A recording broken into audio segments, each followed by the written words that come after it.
My name is Carmen Bowman. I have fun calling myself a regulator turned educator. I did get to survey in the state of Colorado for many years. I also got to work for CMS, the Centers for Medicare and Medicaid Services, the Division of Nursing Homes in Baltimore, being a federal surveyor and getting to train surveyors nationally. It's been my joy to be very involved in the culture change movement, a subcontractor then for CMS on a lot of culture change projects. I call my business Edu-Catering, catering education for compliance and culture change. So speaking of culture change, here is a definition. Culture change is a transformation that is anchored in values and beliefs that return control to the elders, to the older people, to the people who live in a nursing home and those who work closest with them. Our ultimate vision is a culture of aging that is actually life-affirming, it's actually satisfying, it's humane and meaningful. I love this part. Culture change can transform a facility into a home, a patient into a person, and a schedule into a choice. You will hear a lot more about that. In fact, you won't hear the institutional language so much, you'll hear change language. And this definition comes to us by the Pioneer Network. This was an organization that led the culture change movement for almost 30 years, founded in 1997. Look at the name, Pioneers.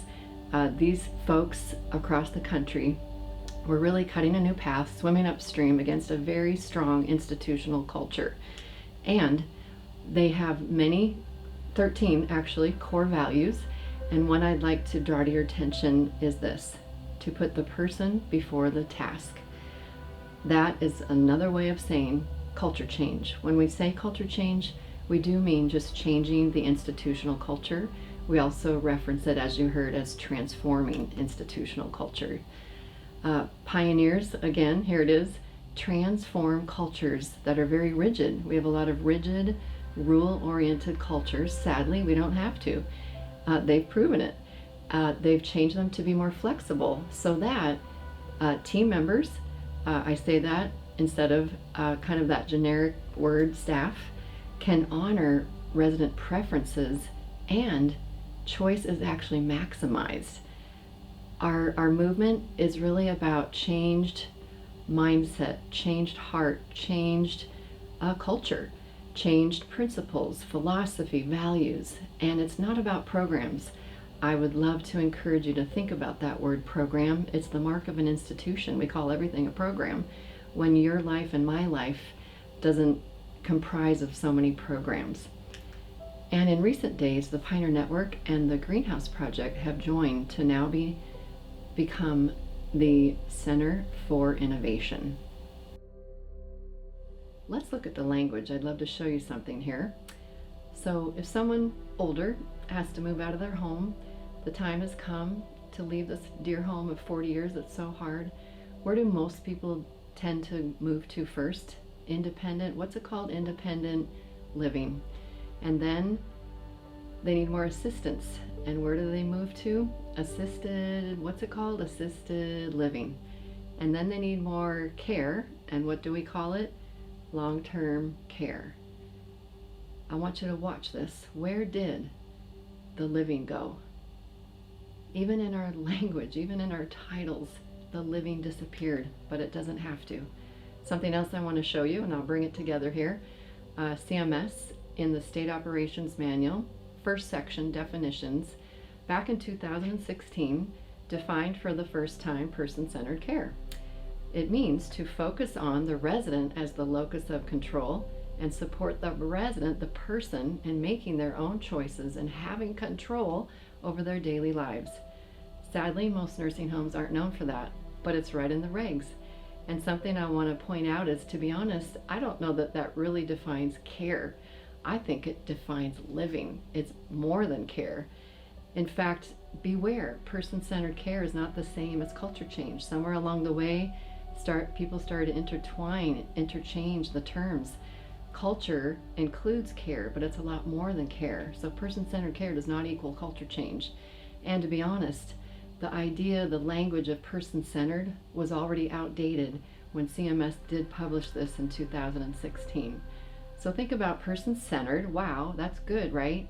But in the movement, we had already moved on to calling it person-directed.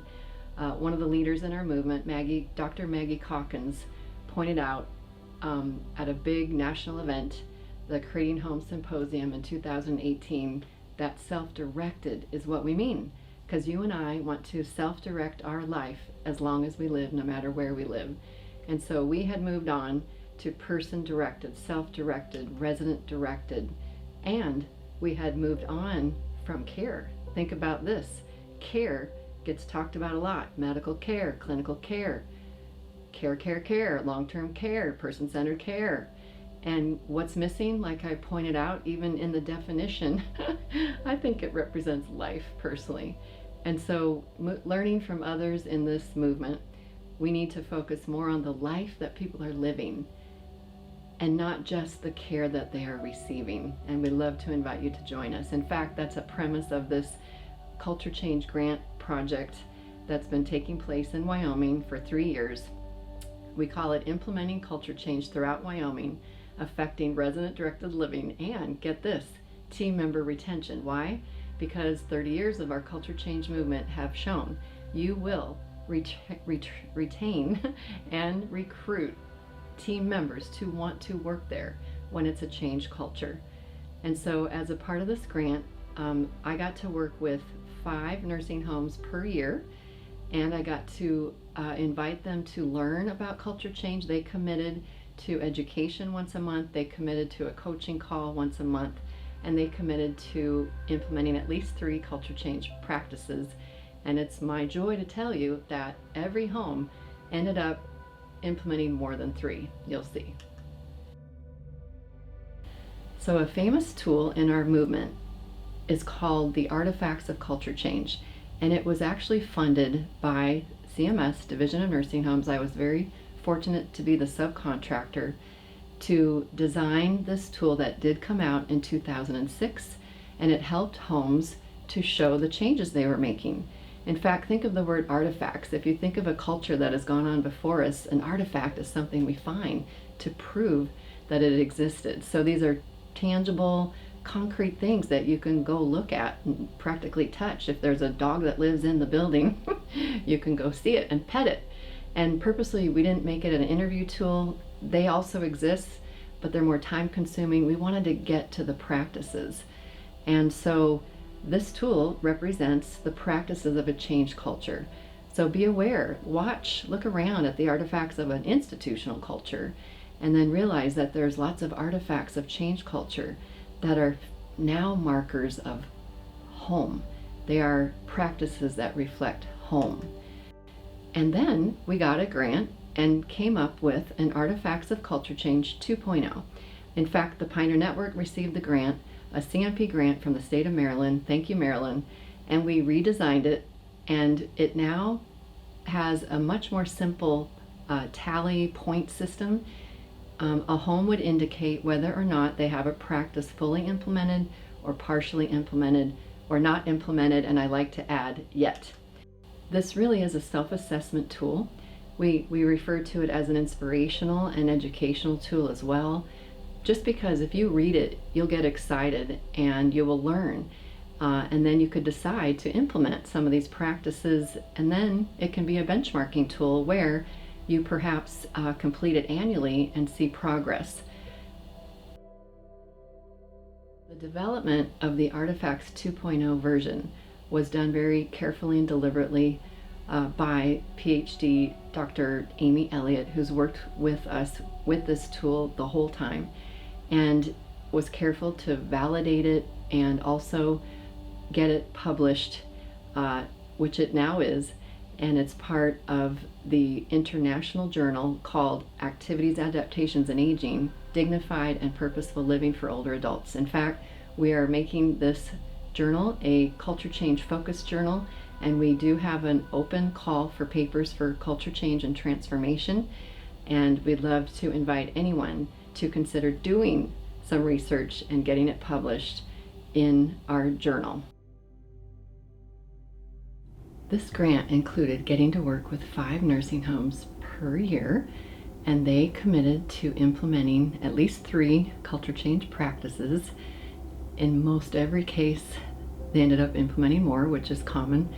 They also committed to monthly education and monthly coaching calls. And you will see in this home's case, all they did in 1 year, and then come to find out they kept going.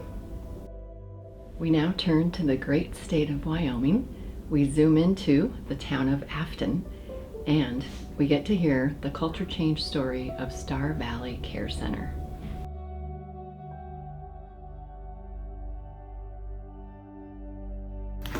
Hi everybody, welcome to Star Valley Care Center. I'm Tori Probst. I'm the administrator here at our home.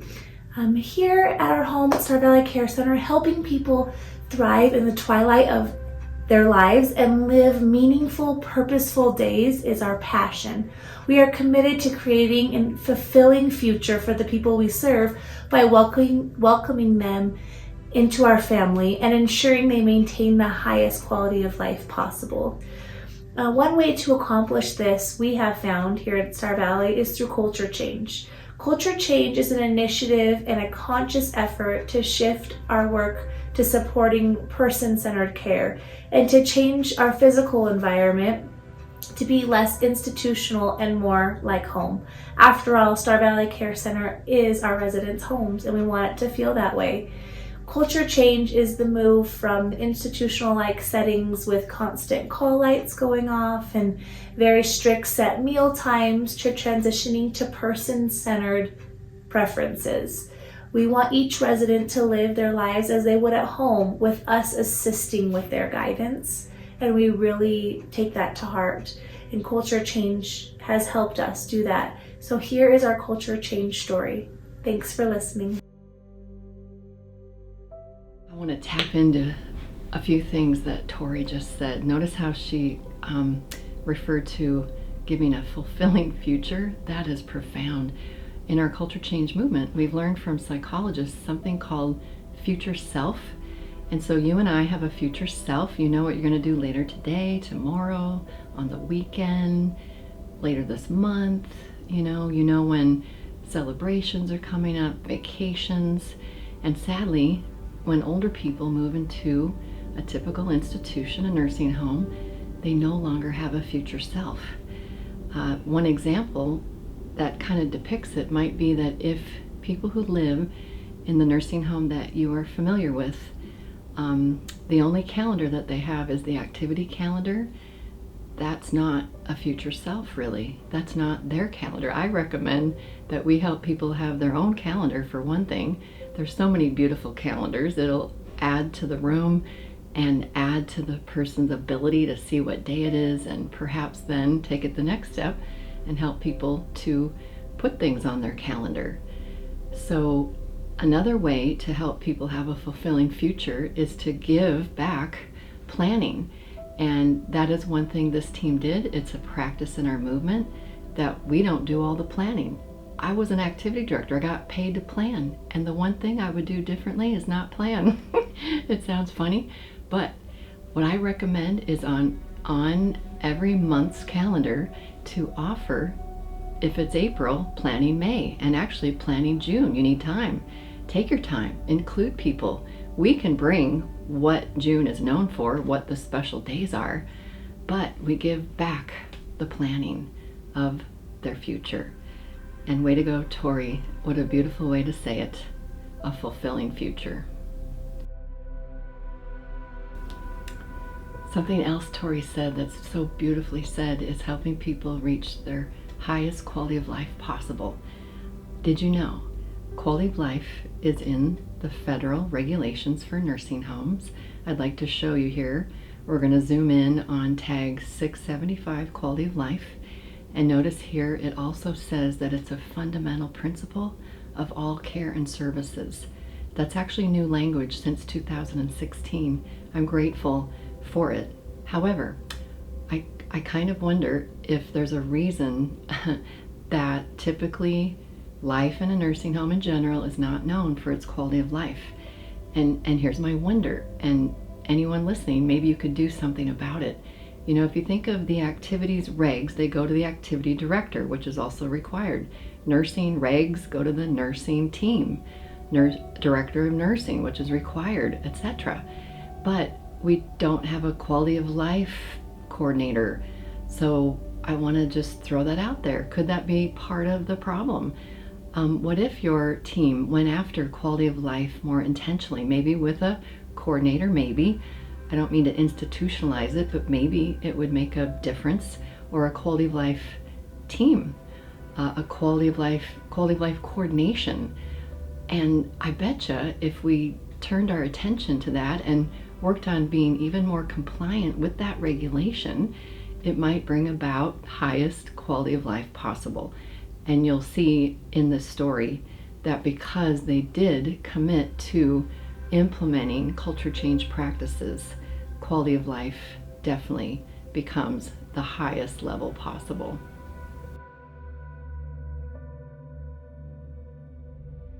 This is so good. She says, with us assisting with their guidance.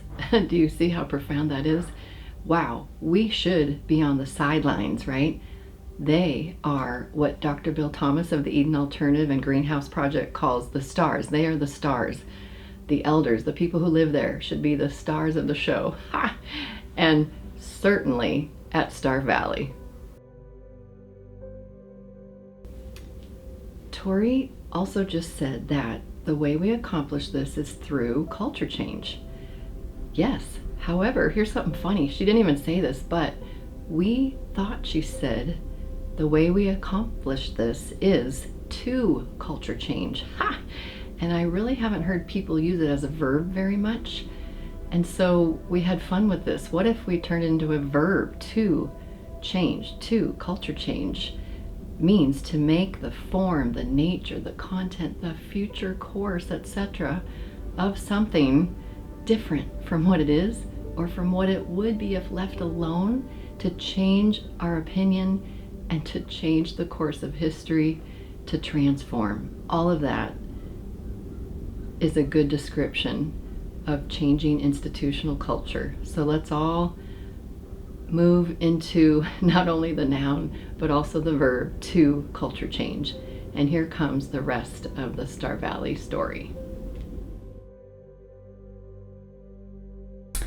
Well, in April of 2021, right in the middle of COVID, we began our culture change journey here at Star Valley Care Center.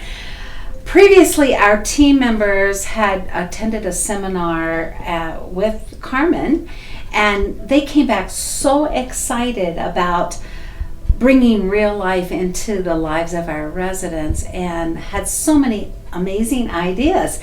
And it was shortly after that that we heard that there was a grant that was being provided by the state of Wyoming to be able to spend a year with Carmen and learn all about culture change. And we were so excited about it that we went ahead and we got all our paperwork together as quick as we could, and we were actually the first nursing home to be accepted into that grant, and actually one of the three that were that went through that year-long journey. And it's been really amazing, all of the things that we've learned during that time. We were asked to choose 3 artifacts, just from the artifacts of change that can be found on the Pioneer Network, and we chose.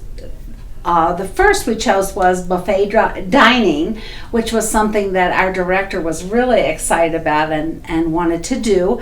And then we took 2 that were a little bit easier, celebrating individual birthdays and then finding ways for our residents to be able to volunteer.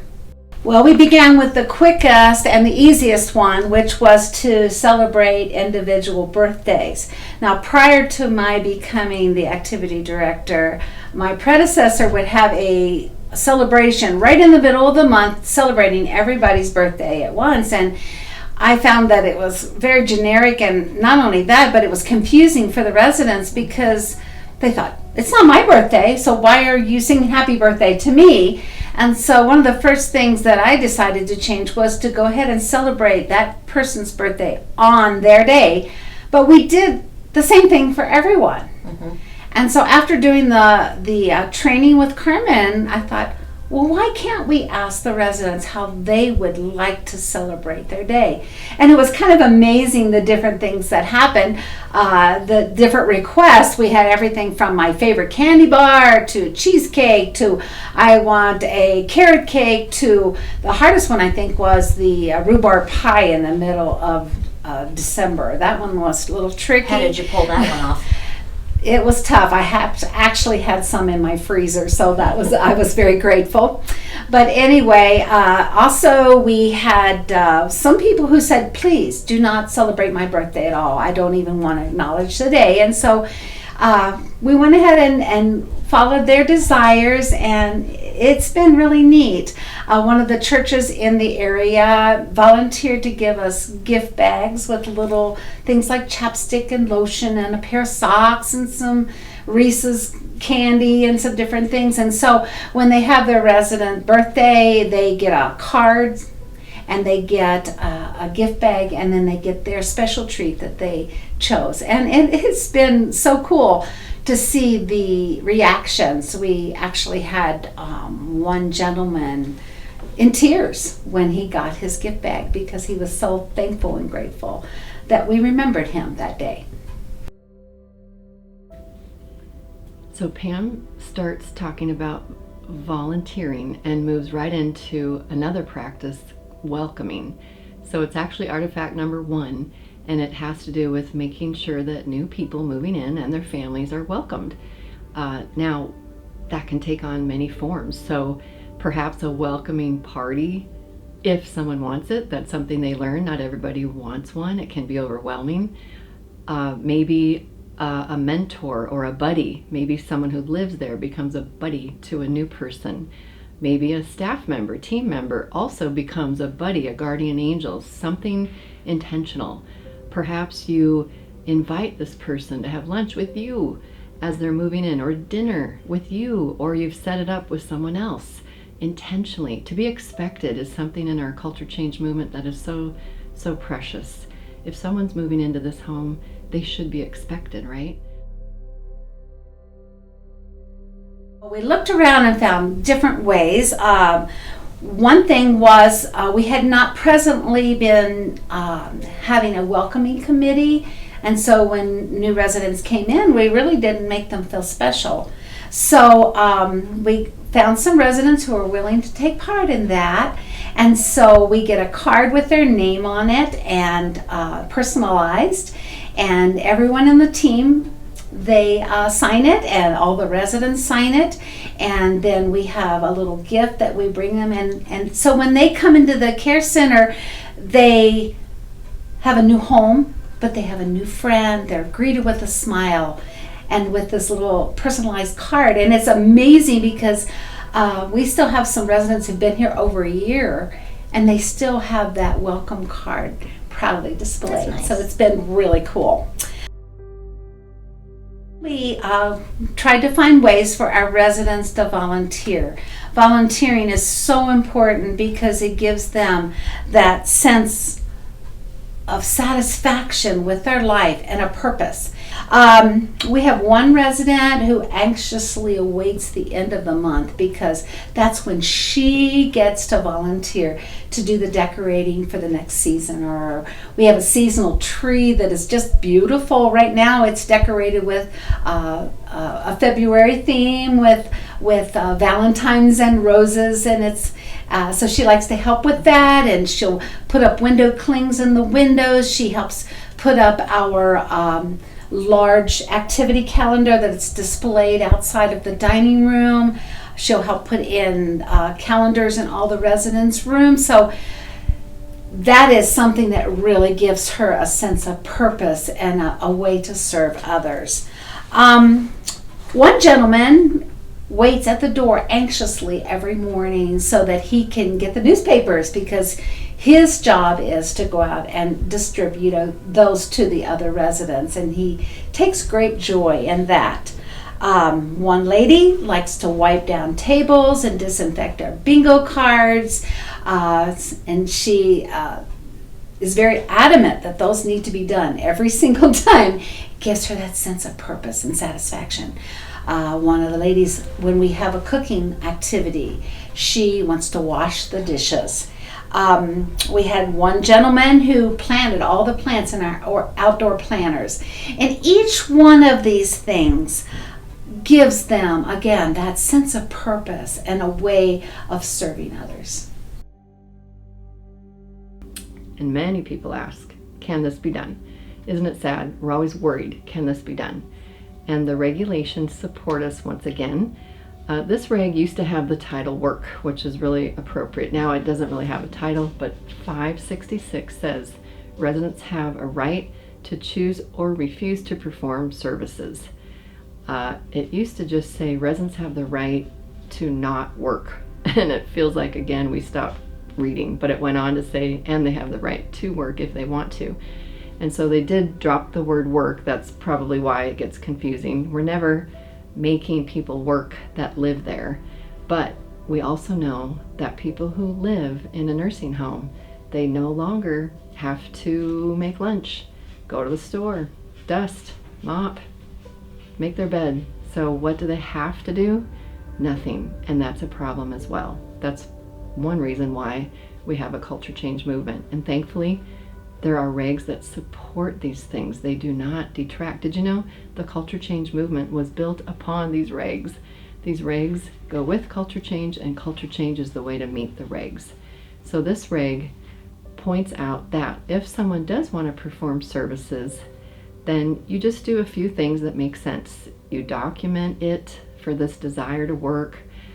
You get it in the care plan. You explain what we're talking about, the nature of the services, whether they're voluntary or paid. I love that. Maybe some people do need to get paid. And compensation is at or above prevailing rate, and there's agreement to this work arrangement. And there's even more. At another tag, 679 activities. Believe it or not, it addresses culture change. So it's talking to surveyors that they need to be aware that some homes may have a non-traditional approach, especially where culture change philosophy is adopted. And you might see residents involved in ongoing things in their living area that are more like a home, such as chores, preparing foods, spontaneous activities, and leading an activity. We just saw all of that. Also, that this basically reflects daily life. So you have that support as well.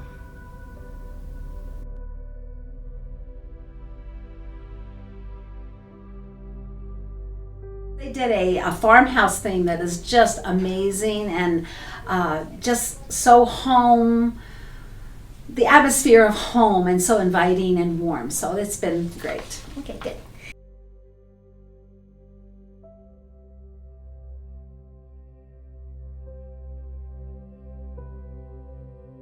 So snacks available for people to help themselves at all times is a practice of our culture change movement. It's on the artifacts tool here, and it's so good. In your home, you help yourself. In our movement, we actually have called it refrigerator rights. Ha! You and I have refrigerator rights. We can go to our fridge, open it up, and ponder, right? Pantry rights. And we're trying to give people resident-directed living. We're trying to give people home. This is part of it. And people tend to really appreciate it, of course. We've heard stories that it kind of helps settle people down who are maybe looking for a snack more often than others. Another interesting phenomenon you might run into is that people maybe take a lot of snacks at first. It's just human behavior, I guess, that we don't believe it's true, and then once we know it's a new normal, that settles down. And I've worked with teams that, depending on the people who might walk by or wheel by and who might take some snacks, you want to think this through. And perhaps there is a person who is supposed to be, who is on a, let's say, soft or pureed consistency diet. Guess what? People have put out snacks that meet that criteria, but also are yummy, that other people might want. So think about that for a minute. Yogurts and Go-Gurt and puddings, and even like just the pie filling part of a pumpkin pie. Homes are creating homemade snacks that are yummy like that. We have a former surveyor dietitian in a home that has taught us graham crackers turn to mush in your mouth, and therefore they could be out there too. So, think it through, make it work, and you'll be glad you did, just like Star Valley. We definitely went on. We found that it was so, especially the two easier ones. We thought, we can add more things. What else can we do to give that atmosphere of home? And so one of the things I thought about is, when I'm hungry and I want a snack, what do? I go to my refrigerator and I grab something, probably more often than I should.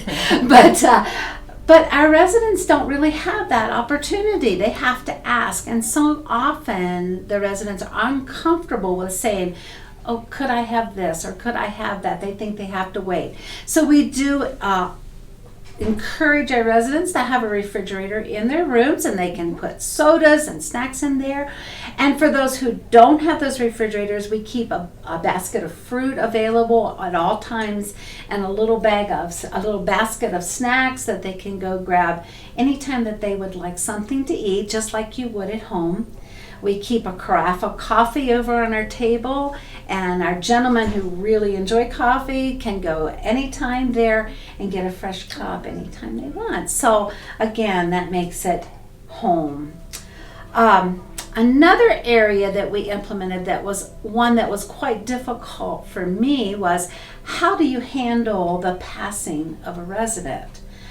Previously, sometimes we never even told the other residents that someone had passed, because you don't want them to feel like, oh dear, somebody else is gone, or we were afraid of maybe violating HIPAA and felt like we had to call the family ahead of time, and you didn't want to bother the family because they were grieving, and it was like, how do we handle the passing of a resident? Well, why didn't I think of it before? But we went to the residents when we had our community council and said, how do you guys want us to handle it? And they made the decision that yes, they want to know right away. And so what we've done is we have a lighted candle that we keep out at the Welcome Center with a picture of that resident who has passed. And within a day or two of their passing, we hold a memorial service for them where the residents have a time to bring closure. They can share memories and thoughts, and we have a time where we share poems and songs and different things, just remembering that friend who has passed.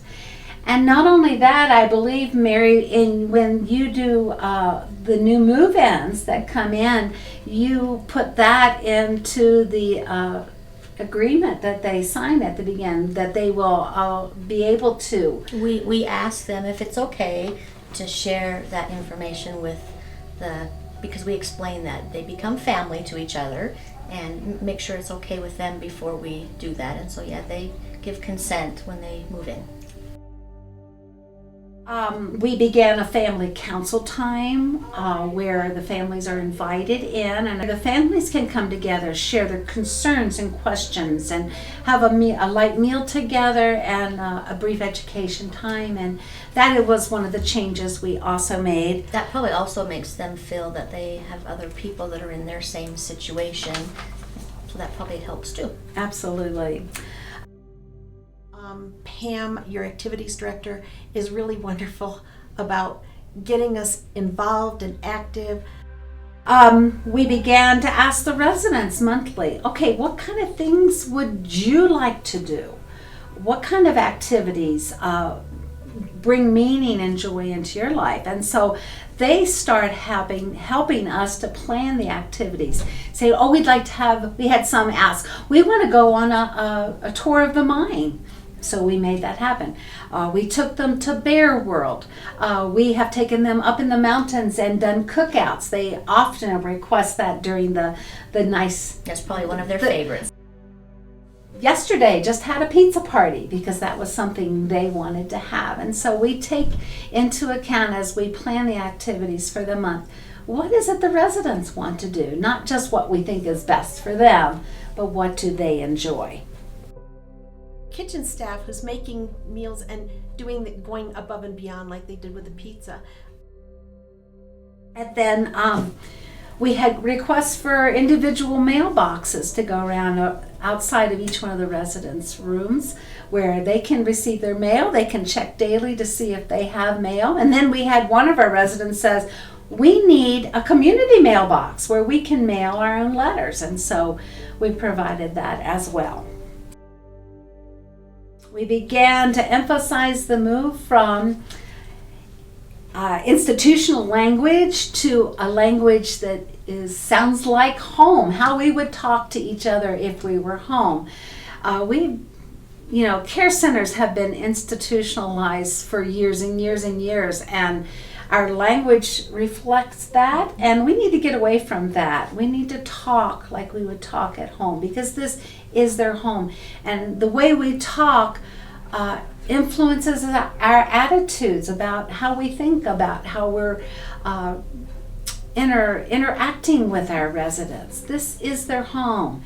And so we did some fun games. We had a game that we called Get the Word Out, where we had different words that they were to try to avoid and try to put good words in there. We had a safety pin game, and I think it's so funny because tell us about what happened with you with the safety pin game, where you would lose a pin if you said one of the institutional words. Pam had a bigger safety pin with 5 smaller safety pins on it, and every time you used a word like resident or facility, you had to give up a pen. So anyway, Pam got all 5 of my pins in one conversation. So about 5 minutes worth, I lost all 5 pins. Something else Pam and the Star Valley team did that's very creative is they used this glass vase as another kind of game. We've had fun calling it Get the Word Out. So if you want to get rid of some language, have fun with that. Get the word out. Get the word out that we're trying to get words out. And so you see here some of the words we're trying to use instead of others. And if someone is overheard saying the new word, the better word, the more normal word, so using the bathroom instead of toileting, their name goes into the vase. And then there's a monthly drawing at all staff meetings. Isn't that great?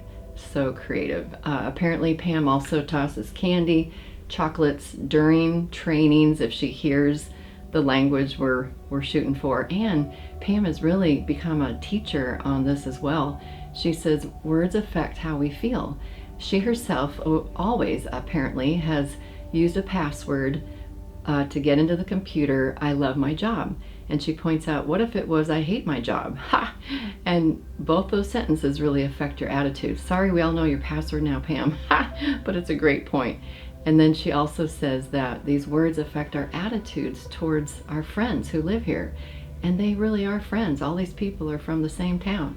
And they've grown up and been teachers and had kids together. And I really appreciate her leadership. Thank you, Pam.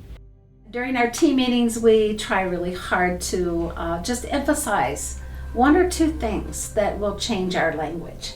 And out in the hall, we have a poster that we keep up just reminding people, okay, watch your language, because it changes our attitude toward what we're doing.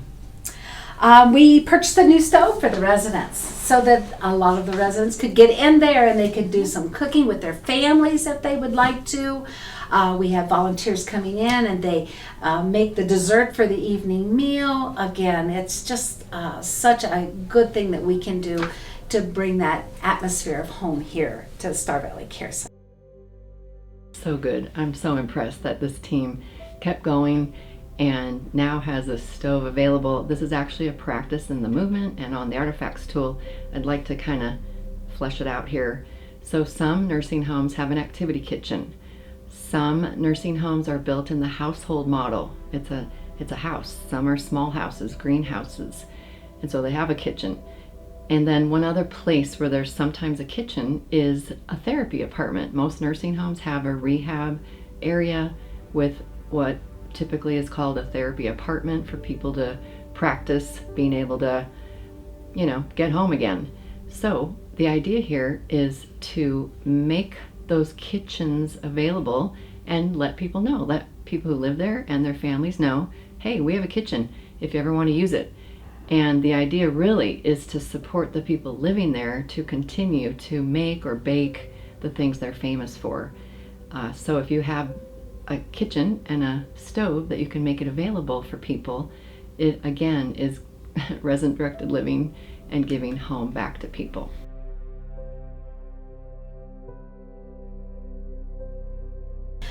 I would say that changing our culture is of utmost importance, but I will say it is not easy. We have been institutionalized for decades, and our whole thought process is that this is an institution. Culture change says no, it's not an institution. This is where people live. This is their home. And everything we do should bring that atmosphere of home. Change is never easy, but it can be done. And I'm going to say that the culture change journey that we have here at Star Valley Care Center is going to be ongoing. We're going to keep working it. We are going to continually try to find new ways to make that environment of home that we want to have for our residents, because we love them. They're our family, and we want them to feel that family atmosphere.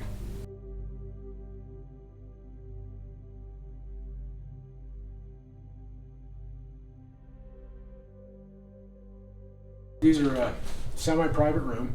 2 residents, there's a resident on either side here, and they share the restroom in the middle. And some of the residents, it was very disturbing when in the middle of the night or whatever, they had to help the resident on the other side, and the lights were on, and they could obviously hear and the light, and it really disturbed their sleep and different things. And so that's one thing we did, was extended the wall up to the ceiling. It still allowed our fire sprinklers and things to work like they're supposed to. That way it gave them a little bit more privacy from the light and the noise both, and helped divide these semi-private rooms and make them a little bit more private.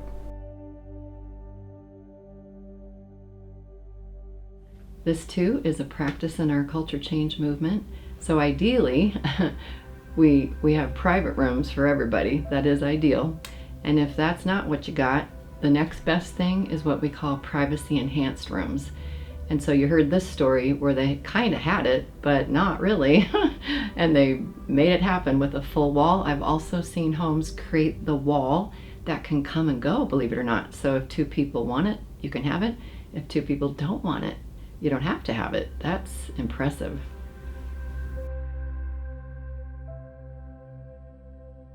Outlets in the rooms was a big thing in 1997. Obviously, when the building was designed, there wasn't as many electronic devices and things that there are nowadays, and so there's definitely a bigger need for more plug-ins and outlets and things for, like I say, everybody's got lots of devices that need to be plugged in, and there's lots of needs and equipment on the beds and oxygen concentrators, things we didn't used to have, and so there just wasn't plans for that.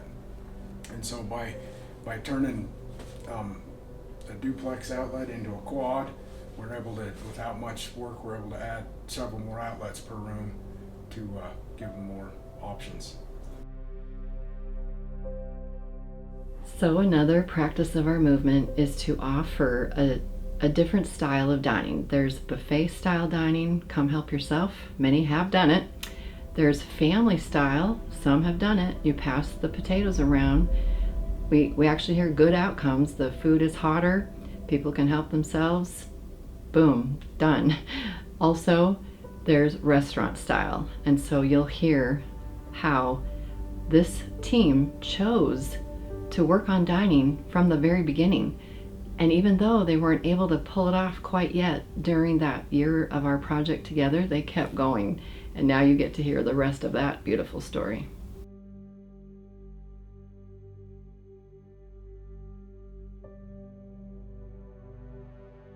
We had an idea at the beginning that we could have like a buffet where the residents could go down the row and say, oh, I want this and this and this. And the purpose of that would be giving them choice, also saving money because, you know, how much food do we throw away because we don't even ask the residents what they want.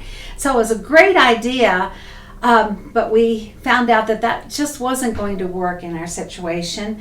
We thought about family style dining where they, you know, we could pass around the bowls, but then you've got so many that maybe aren't physically able to do that. And so what happened is it ended up morphing into something of a restaurant style dining where the residents are given a menu and they get to choose what they would like to eat that day.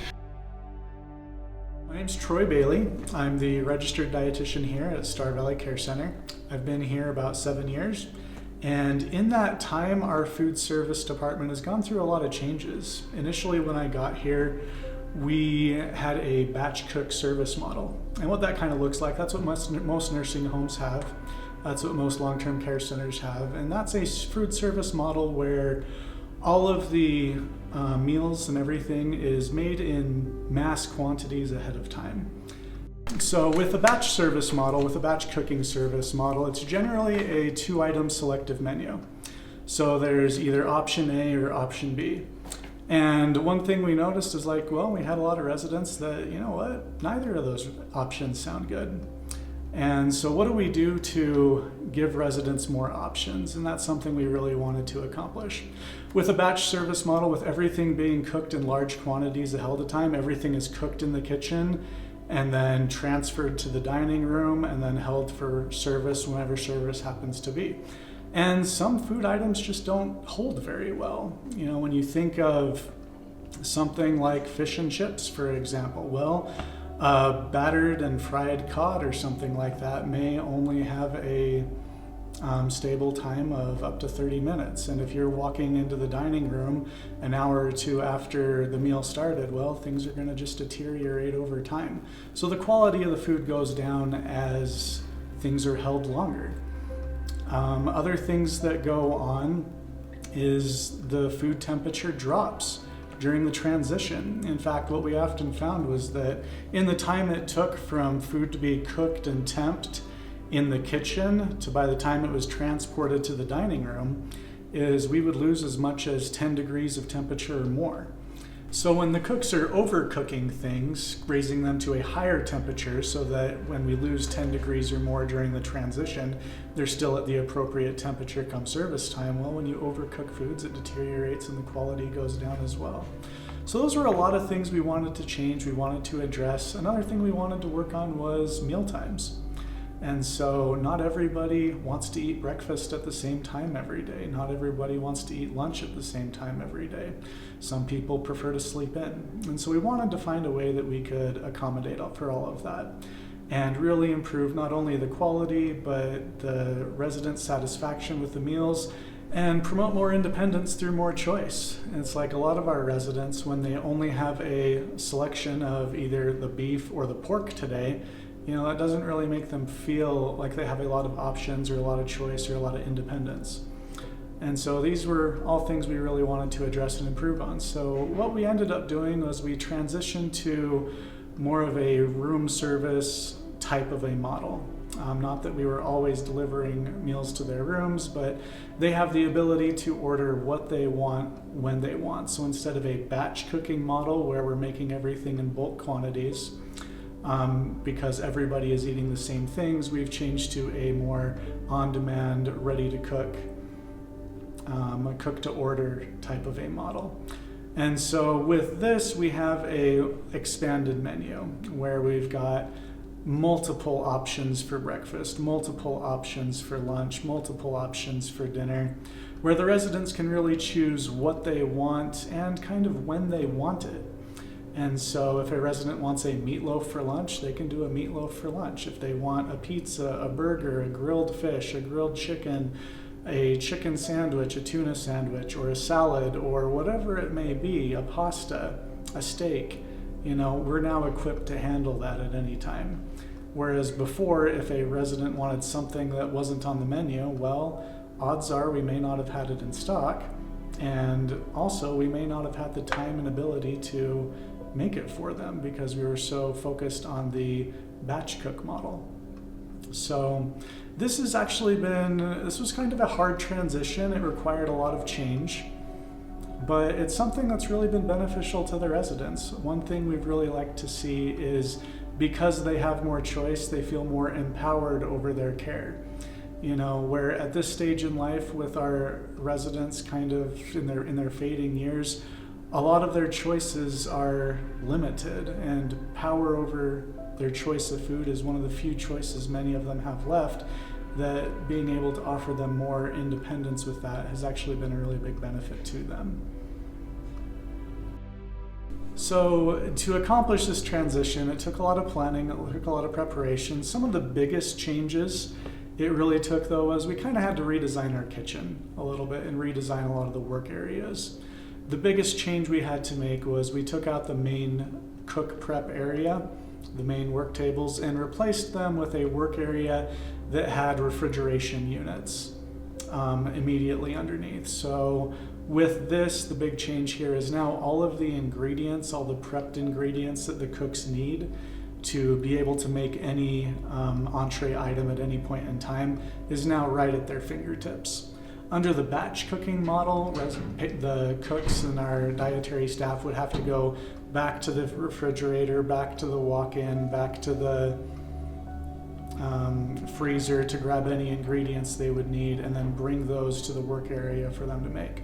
Well, here all of their prepped ingredients are right there at their fingertips. So if someone orders a pasta, we have all the noodles prepped and ready to go. We have the sauce immediately at hand. We have all the meat and vegetables and anything else that is going into it right there, right in front of the stove. And so we're able to assemble that, put it all together within minutes, and have it out the door and ready out to the resident, you know, in a reasonable amount of time. And we're able to do that because with the redesign of the kitchen, we have all those ingredients ready and set at hand. And so that was probably one of the biggest pieces, was a redesign in the kitchen. Another piece was just a change in operations. And so when you transition from a batch cook model to a ready to order model, well, now you have a lot more prep work because you need to make sure that all of your ingredients are prepped and ready to go at a moment's notice. So we have a lot more prep time planned and a rotating schedule for what entree items get prepped on what days so that everything is ready to go appropriately. And we have kind of par levels established, so when our defrosted burgers are down to a certain point, we pull more patties out of the freezer to defrost and get ready to go so that we're always ready to go at a moment's notice. Another piece of the puzzle we needed to introduce was just a little bit more technology to help us set up for a ready-to-order model. So like any restaurant that does ready-to-order cooking, we needed to have some sort of a ticketing system in place where residents could fill out their menu, make their order, have that put onto a meal ticket, and then that meal ticket available for the cooks to see and begin preparation of everything on there. So with this, we had a whole technology piece where we have a method for taking their meal order on an iPad that we're going to be transitioning to eventually, where their order is taken on an iPad, and once that order is submitted, it prints a ticket in the kitchen, and then we're able to prepare that right then. Right now, we're still kind of using a hand paper method where they fill out their menu on paper, and then that paper is taken back and used as their ticket. But our goal is to totally transition it to a more technology-based piece, just to help expedite service times and things like that. Another thing we found was a little bit of redundancy. And so by this, what I mean is when we introduced the new menu, the expanded menu with all their new options and everything, after a few weeks of that, we found that a lot of residents felt like they've already tried everything on the menu. And so there wasn't anything really new or exciting for them. And some of them were starting to wonder, well, is this what I'm stuck with for the rest of our life type of a thing? And so the way we were able to get around that is with our employee cafe that we have here at the care center. A lot of our options for that we're able to offer as specials, a daily special for our residents. So that can be anything from tacos to Philly cheesesteaks to Greek gyros to chicken parmesan. And so it gives us a lot more opportunity to give the residents more variety, but at the same time giving them all the options that we're capable of. Another thing we noticed was after beginning, we needed to actually expand menu options. With the first iteration of the menu, we only had 3 or 4 non-starchy vegetables listed. And one of the feedback we got was, hey, we want a little bit more variety in our vegetables. So we went back, we talked to the food service manager, and I've identified several more vegetables and have since updated the menus. And we've gone through several iterations of that where there's been additional things that many of the residents want that we've been able to add. And so it gives us a lot more autonomy, which has been beneficial, and we've been able to add a lot of those things in such a way that we're also able to prep them ahead of time and have them ready to go at a moment's notice. With the ticketing system that we're using, where the residents fill out their menus ahead of time, we have enough leeway there to honor any choices for items that may not be on the menu.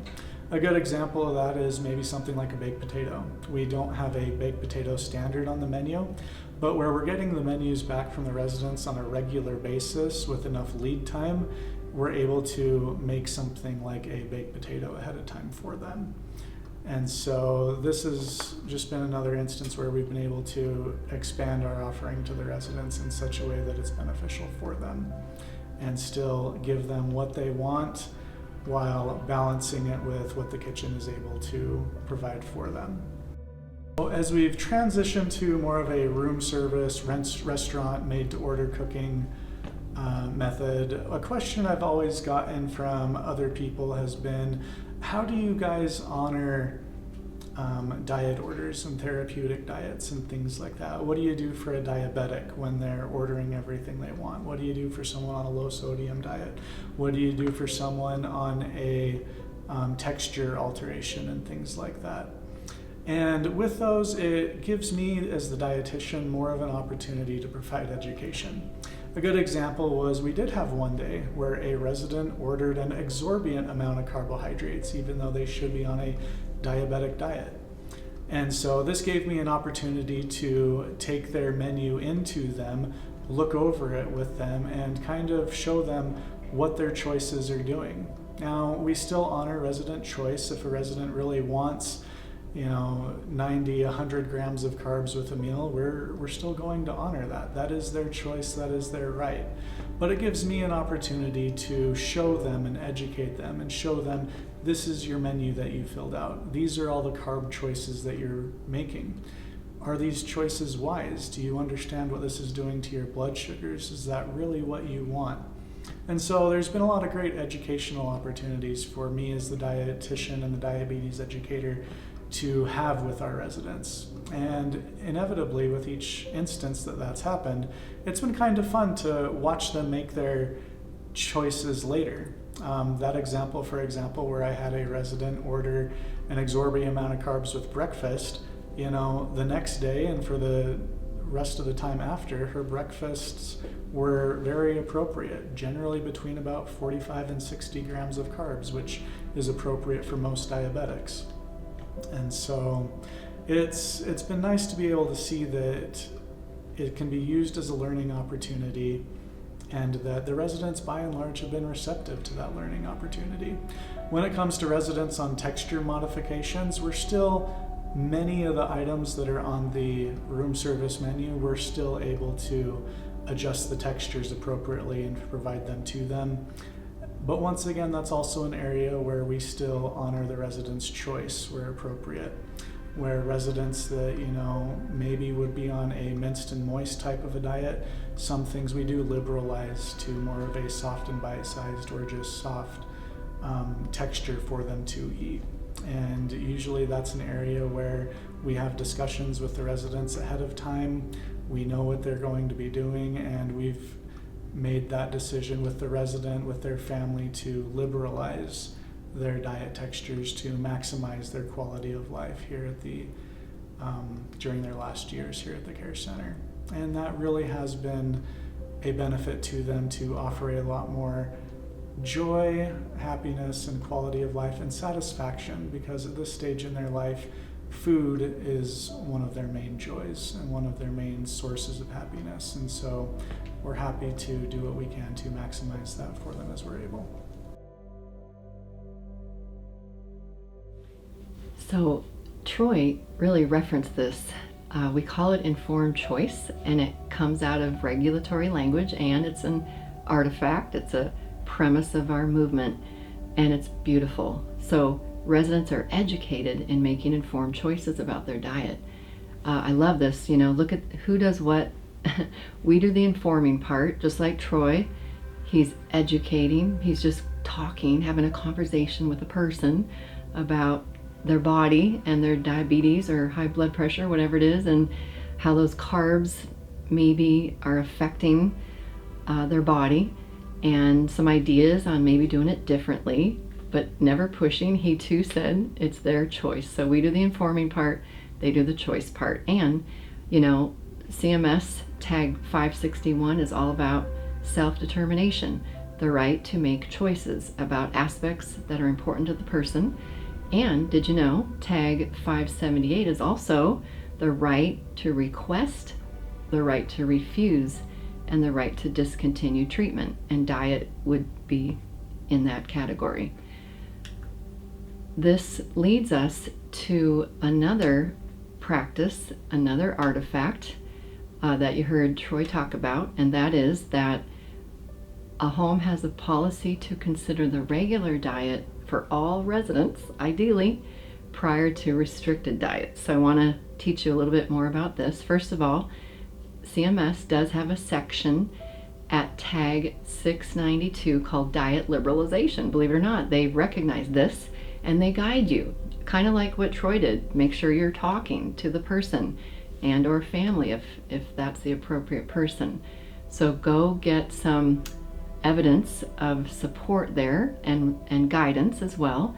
And then we also reference a really profound resource called the New Dining Practice Standards. So I'd like to tell you more about them as well. So back in 2011, we were able to get 12 clinical standard setting groups to agree to these standards.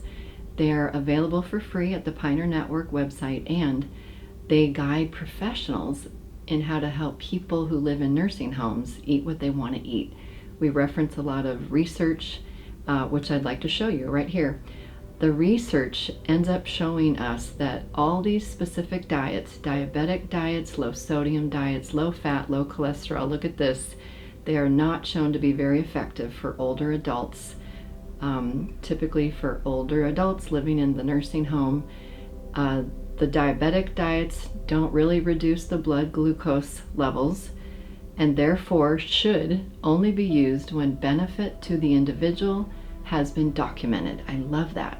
If we know it helps them, then come on, restricted diet makes sense if it's their choice.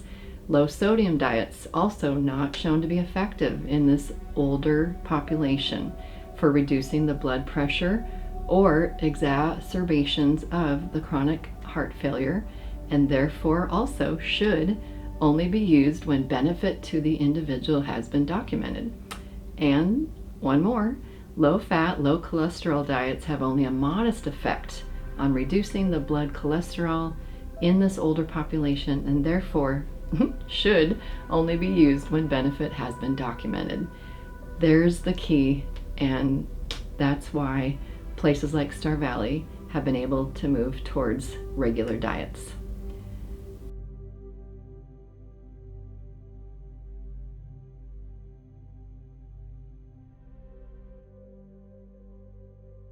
So, to start with, we have some anecdotal outcomes.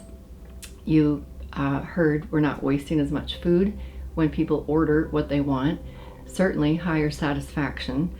And I heard recently that Star Valley is fully staffed with RNs and not needing any agency or traveling nursing team members.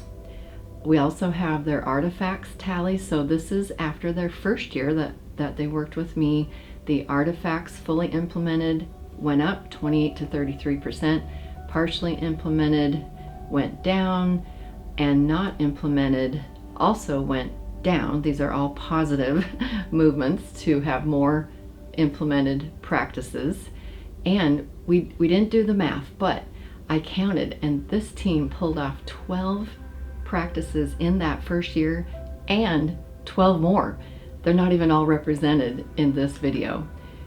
And here's some turnover from that first year. They had some wins. Overall turnover did drop a little, 49 to 47%.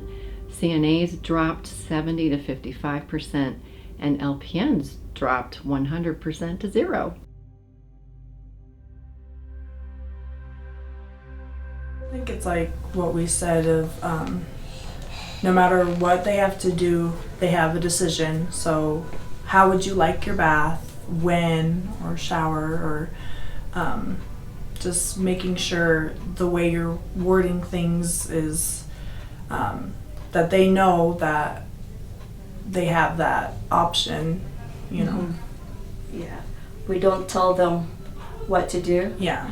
but we explain to them this, that you have the choice, and this is how you know, if you want to do this, okay, we can help you. They have the choice. We give them available choices that they can make.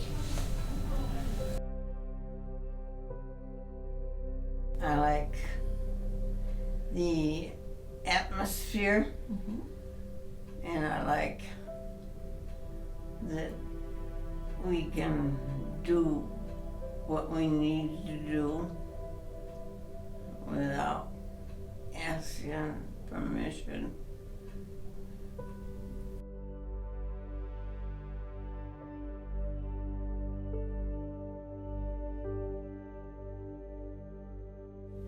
And we did it. Again, Star Valley did it. They truly affected resident-directed living, and they saw team member retention. I highly recommend, just like Star Valley did, that you stay on the journey. Consider using the artifacts tool. Consider using it annually. It becomes a way to hold yourself accountable. It's a practice in our movement to recognize that this is a journey. It's a practice on the artifacts tool to keep going, to recognize it's an ongoing journey, and you too can really affect culture just like Star Valley did. Thank you, Star Valley.